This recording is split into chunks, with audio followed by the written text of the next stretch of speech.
ప్రజలను రెచ్చగొట్టడం ద్వారా నంద్యాల ఉప ఎన్నికలో గెలవాలని జగన్ అనుకుంటే అది అసాధ్యమన్నారు మంత్రి పితాని సత్యనారాయణ.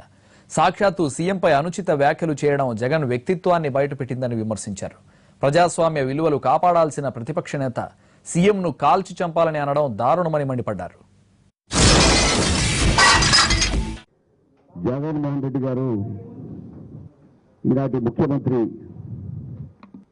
చంద్రబాబు నాయుడు గారి యొక్క వయసు వారి తండ్రి వయసుతో ఇంచుమించుగా సమానంగా ఉంటే వయసుకి హోదాకి కూడా గౌరవించలేని ప్రజాప్రతినిధిగా ఒక ప్రతిపక్ష నాయకుడిగా ప్రజాస్వామ్యాన్ని మంట కలిపే నాయకుడిగా ఈనాడు భరించడానికి ఈనాడు ప్రజలు హేళన పట్టడానికి ఒక నిదర్శనగా చూస్తా ఉన్నాను.